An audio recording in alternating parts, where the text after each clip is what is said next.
کہ سوال کرنے سے گریز کیا کرو. سوال سے مراد معزز حاضرین اور سامعین حضرات جولی پھیلانا ہے. یہ مسئلہ پوچھنے والا سوال نہیں. سوال سے مراد ہے خیرات طلب کرنا, صدقہ طلب کرنا.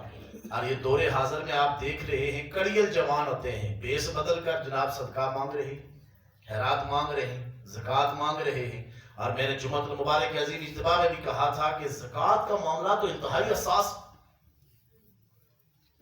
میں اس کی وضاحت کرنے کی سعی کروں گا. ابھی ہم نے نماز ظہر ادا کرنی ہے, 5 وقتہ نماز فرض ہے نا. اس وقت میں ہم کوئی اور نماز بھی تو پڑھ سکتے, دل کہہ سکتا کہ پڑھے, لیکن پابندی ہے کس کی طرف سے؟ رب کی طرف سے ہے نا, کہ جب بلاوا آئے گا تو نماز پڑھیں, اور جس نماز کا بلاوا آئے گا وہ نماز ادا کی جائے گی. تو قرآن اسی طرح زکوٰۃ کے متعلق بھی فرما رہا ہے کہ زکوٰۃ جس طرح نماز فرض ہے اسی طرح زکوٰۃ بھی فرض ہے, اور زکوٰۃ ادا کرنے والا اس مستحق تک اپنی رقم پہنچائے. ضرور اس تک اپنا ساز و سامان یا اپنی رقم حلال کردہ مال سے جو اللہ نے عطا کیا اس سے ضرور پہنچائے, اس کی تحقیق کرے. صدقہ کے لیے الگ حکم ہے. آج کل آپ اپنے گھروں کے اندر ہر غریب کی بھی کوشش ہوتی ہے, شخص فروٹ اور یہ پکوڑے سموسے دور حاضر میں افطاری کے لیے لے کے جاتے ہیں. آپ صدقہ کی نیت کر لیا کریں. میرے آقا صلی اللہ علیہ وسلم نے ارشاد فرمایا بہترین صدقہ وہ ہے جو تم اپنے اہل و عیال پر کر رہے ہو. مقبول صدقے کا ثواب میرا اللہ تعالیٰ فرماتا ہے. اور حضور صلی اللہ علیہ وسلم نے سوال کرنے سے منع کیا. سنن ابو داؤد کی حدیث کا مفہوم عرض کرنے کی سعی کر رہا ہوں. حضرت سیدنا انس رضی اللہ تعالی عنہ اس کے راوی ہیں, فرماتے ہیں دربار مصطفی لگا ہوا تھا صلی اللہ علیہ وآلہ وسلم. میرے آقا علیہ السلام کا دربار لگا ہوا ہے. صحابہ اکرام کثیر تعداد میں موجود ہیں. باہر سے ایک غریب انصاری شخص حاضر خدمت ہوا, انصار کا رہنے والا تھا. عرض کرنے لگا یا رسول اللہ صلی اللہ علیہ وسلم, بڑا غریب ہوں, مفلس ہوں, کھانے کے لیے گھر میں کوئی چیز موجود نہیں, عیالدار بھی ہوں. میرے آقا دعا فرمائیں یا کوئی کرم نوازی فرمائیں, کوئی صدقہ عطا فرما دے, کوئی خیرات عطا فرما دے. میرے آقا علیہ السلام نے فرمایا آنے والے سوال کرنے والے سوالی, مجھے یہ بتلا تیرے گھر میں کوئی چیز موجود ہے؟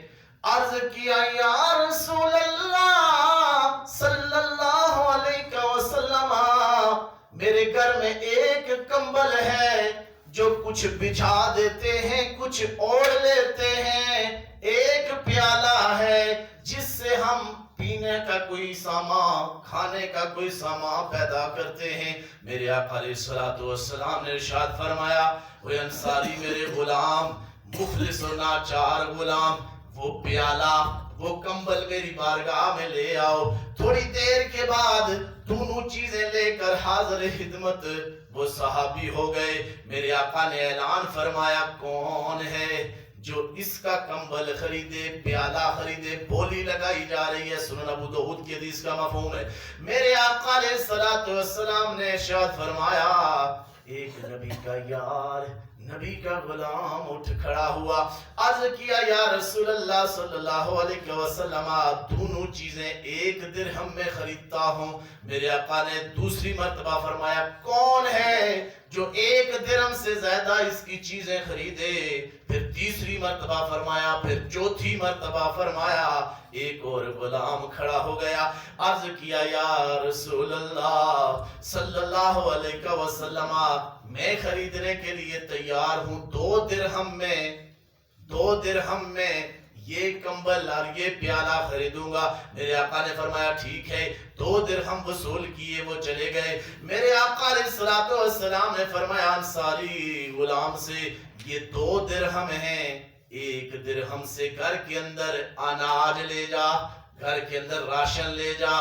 دوسرا درہم بازار میں لے جا, بازار جا کر کلہاڑی خرید کر میرے سامنے لے آ. وہ غلام تھا, اس نے یہ عمل کیا.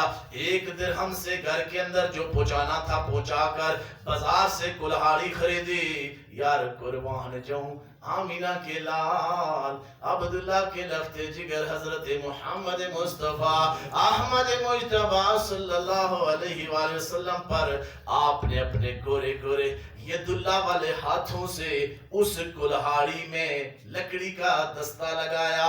دستہ لگانے کے بعد فرمایا او میرے غلام